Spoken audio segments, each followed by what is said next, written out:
Welcome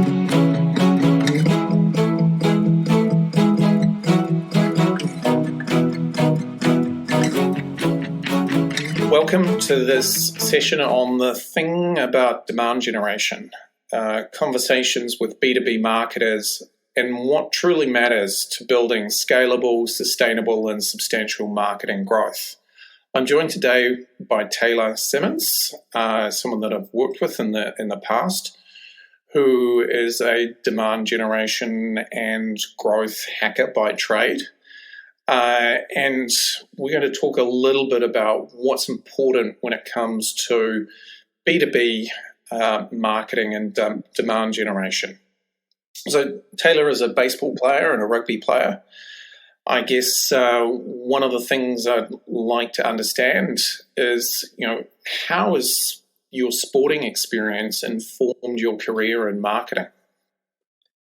I think one of the important things to take away from my sporting experience is the amount of time before the game that really matters. So you've got your training, your pre-season, and that's actually what leads you into both that first game and the rest of the season. And then thinking about that as a marketing side, it's all the preparation that you do before actually stepping in and executing and then running the campaign through all the different channels that you choose from. And it was really cool in one of my campaigns to really go through that and see that play out, working on from the pitch to briefing it, and then I guess being part of the talent in one of the different cuts, and then seeing the execution and seeing how that played out. It wasn't just all up to the running of the campaign. It was all the processes before it. And then I think another analogy that I would take from sports is getting knocked down and getting back up again. Really crucial, especially in rugby, where you do quite literally get knocked down, and it is critical to get back up again. But this is sort of, I guess, around learning from your mistakes, and taking and sort of diving deeper into what you could have done better, and then going forward from it rather than letting it keep you on the ground.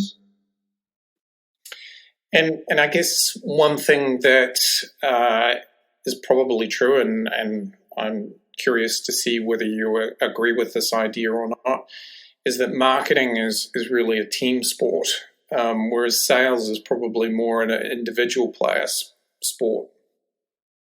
Yes, I agree. It's definitely come across when we work together it was a team effort. There was no one outstanding player that really carried the whole team together.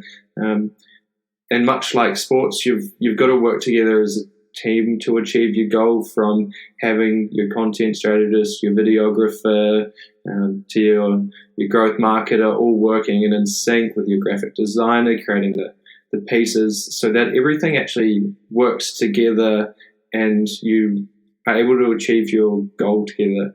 I think another analogy that we talked about at one stage was white line fever, where single people go off and try to score a try or get that point by themselves, and actually what you're doing is disadvantaging your whole team because you're no longer working together. You're just being one-off solo people.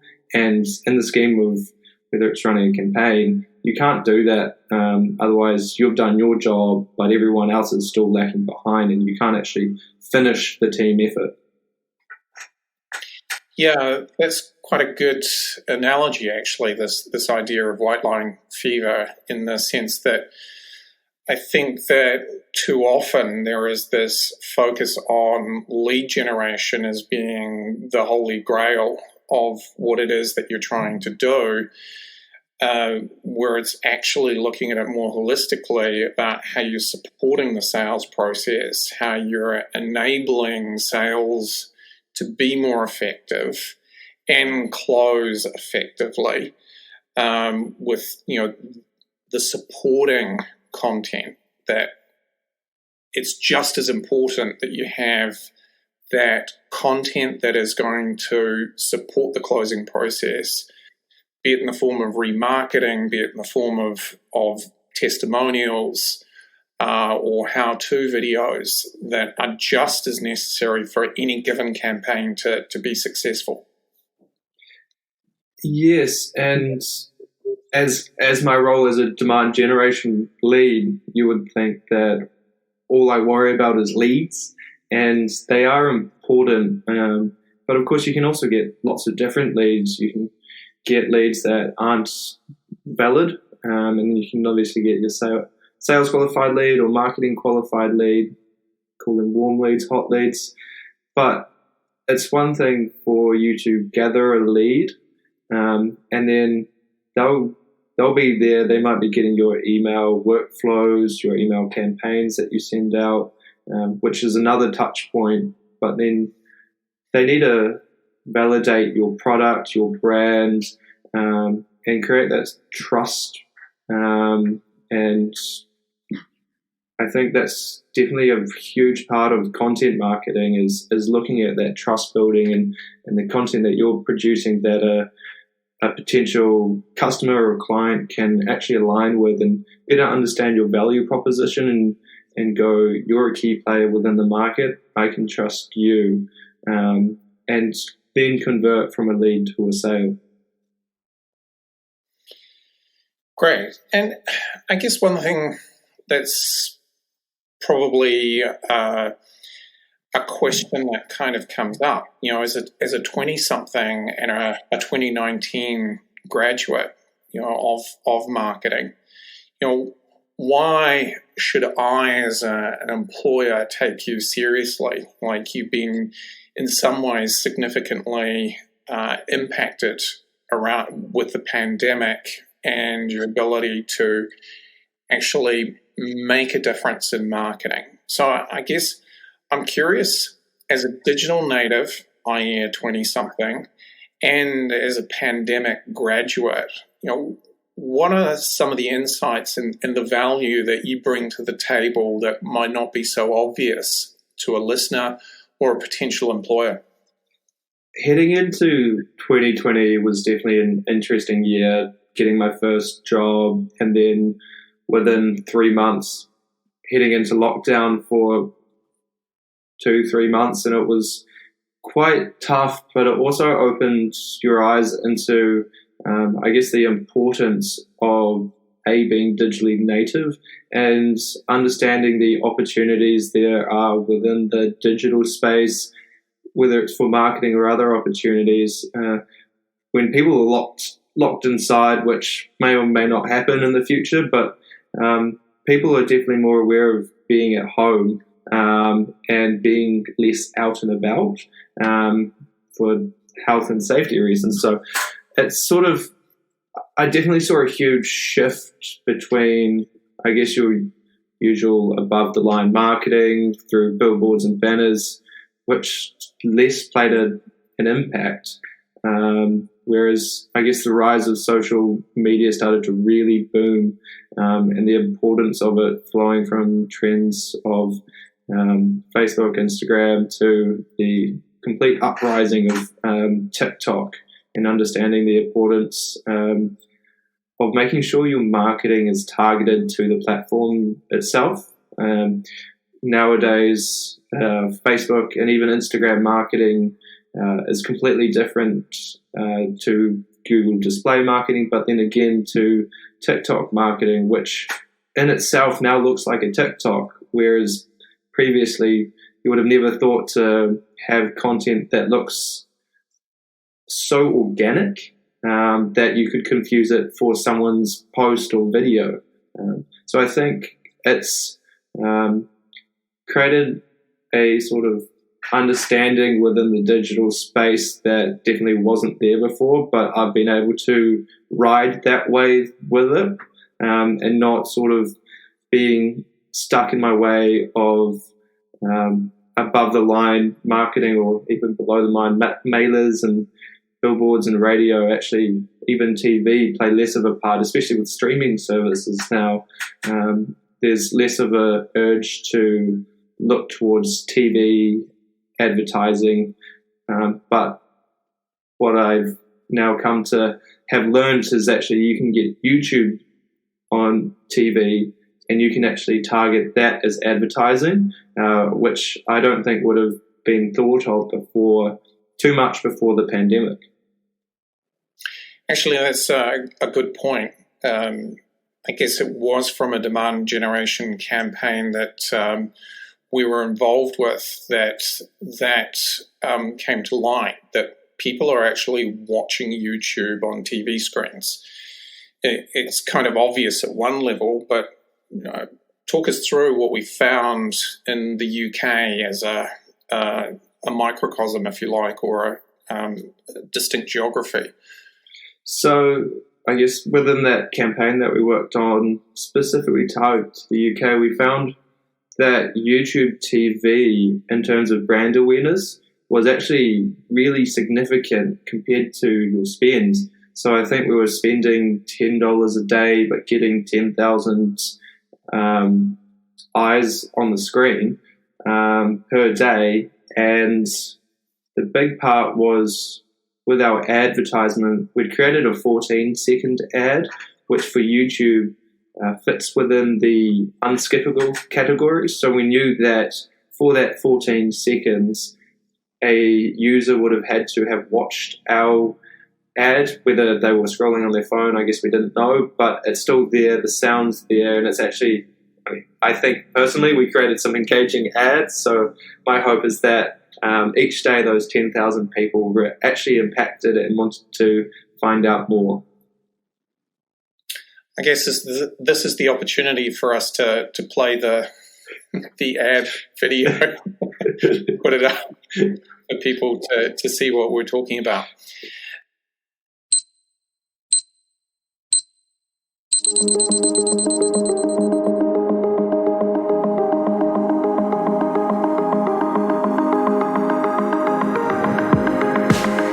Okay, so I'm interested to kind of unpack what are some of been the biggest learnings for you around creating compelling B2B demand generation campaigns, and in particular the importance of knowing your audience. Talk me through how that impacted, how a campaign comes together. I think from the beginning, we needed to understand our buyer persona. It was a big project that was getting undertaken when we were working together, and I think it's definitely one of the key things in terms of lead generation that you need to do is make sure your ads themselves are aligned to your target market, to your buyer persona, so that actually what you're producing hits them correctly. Otherwise, if you can't do that, what you're producing is, no matter what you spend on it, can't actually generate either the right leads or any leads for your campaign. So we sat down as a team looking at our buyer persona and sort of targeting on some of the aspects that is really important to them. And I think we pulled out 3 different aspects, and then within our 14-second ad, we also pulled out 3 different messaging to create a value proposition for them to identify with, and then hopefully lead to a click to the landing page, which in itself, both the landing page and the lead magnet, we spent a lot of time making sure that it aligned to the buyer persona so that you could then create that lead and also create valuable content that again creates that trustworthiness that we talked about previously. And I guess there's a big difference between the theory of buyer personas and the practice of it.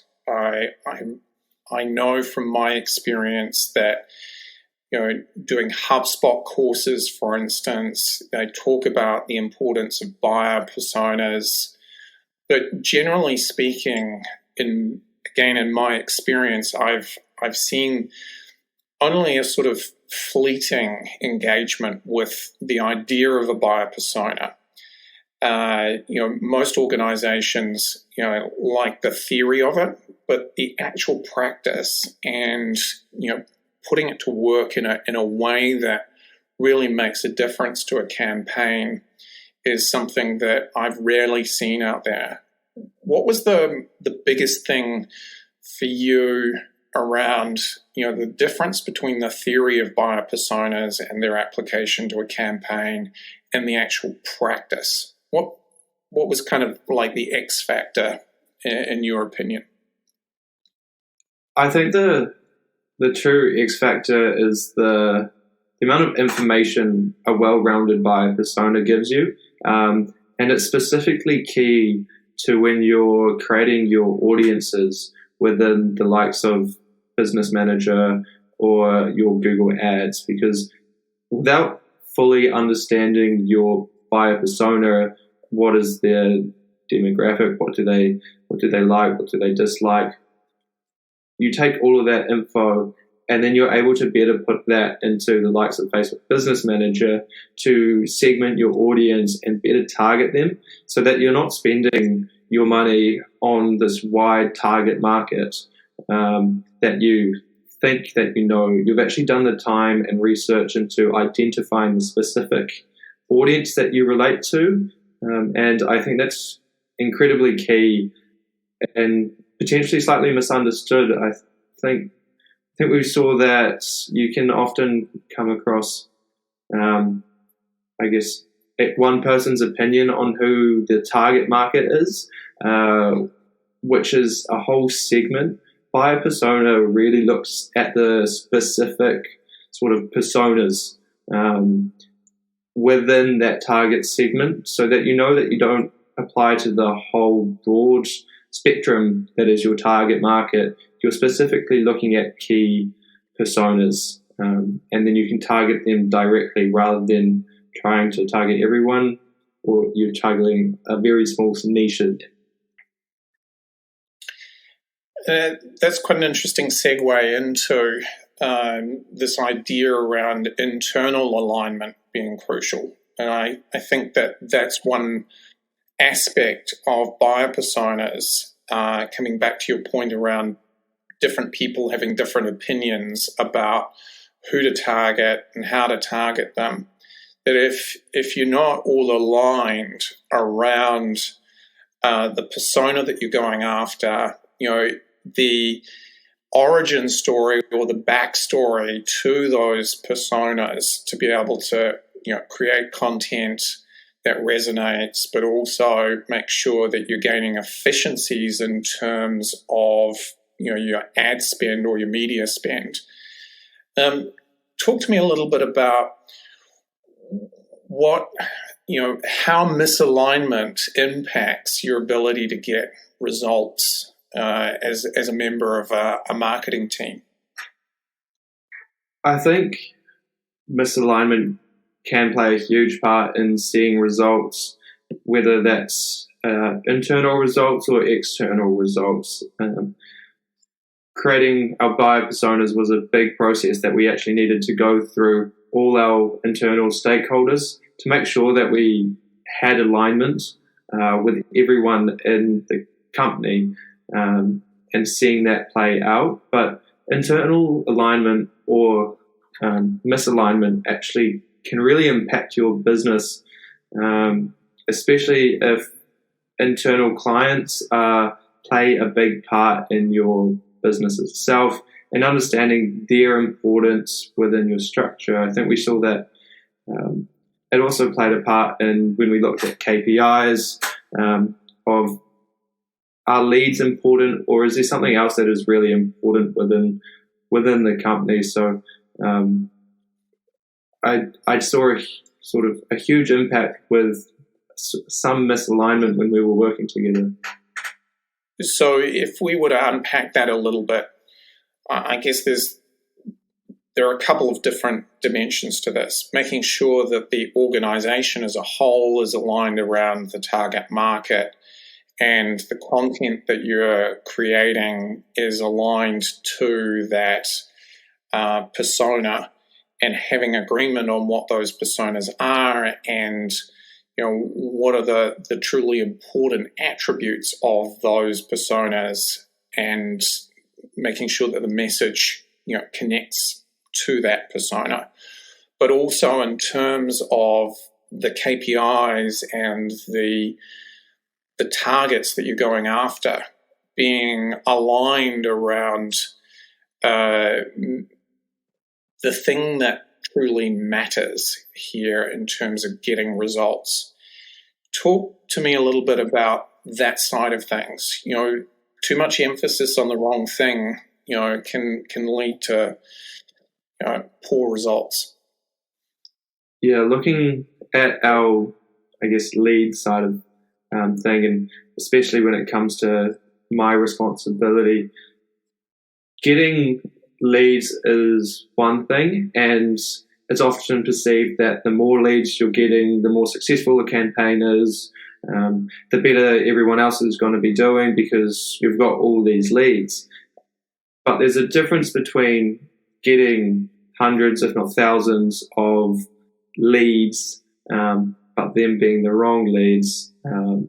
And really it can just be a stat that looks good but has very little meaning to the outcome of the business. Whereas if you're dropping that down to very hot leads that are really aligned with the company, and you're only getting 10 a week versus 100 to 300 really bad leads, those 10 leads can potentially all convert to sales. Whereas out of those 300, and if you get no sales out of them, it clearly shows that while it's nice to have those 300 leads come in, having only 10 that sit and are going to be turned into a sale, it's going to be so much more important. And I guess being able to communicate that and have that alignment within an organization is going to be very important.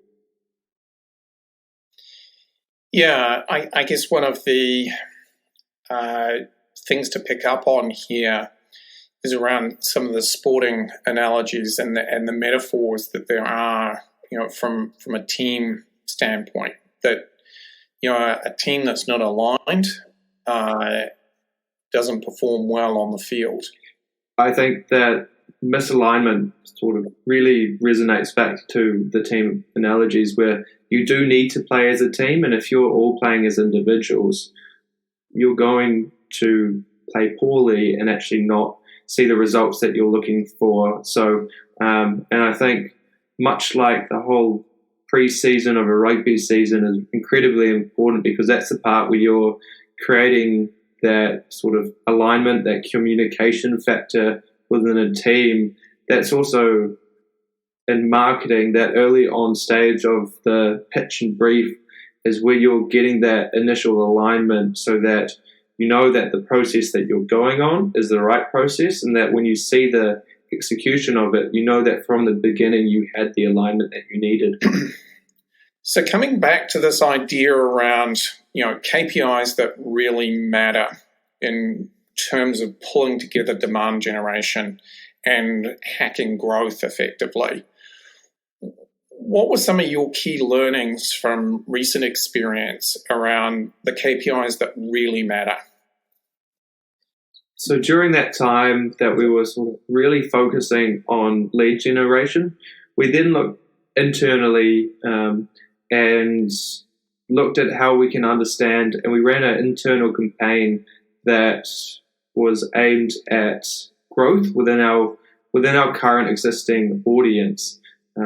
And what ended up being somewhat clear is that there was a misalignment on what was important with leads, whereas we pulled out some really interesting information on our existing audience and the growth within there, which even turning a lead into a sale, there's still a time between that and actually making revenue from them. Whereas we know that with our existing customers, that seeing them grow quicker is going to see a much more significant impact on the business. But it lacked the emphasis and wasn't sort of looked at as a KPI. It was just looked at as something that, oh, it would be good if they grew their business, but all that's important is having more customers. And that makes me think a little bit about your analogy around white line fever and the focus on perhaps not the right thing, the difference between transaction versus relationship and building relationship with your audience and your customer base. And how, from a sports standpoint, a series is not won in a single match, but it is about the cumulative effect of bringing all of these elements together that enable you to actually win the World Series, for want of a different analogy. Talk us through the importance of the cumulative effect.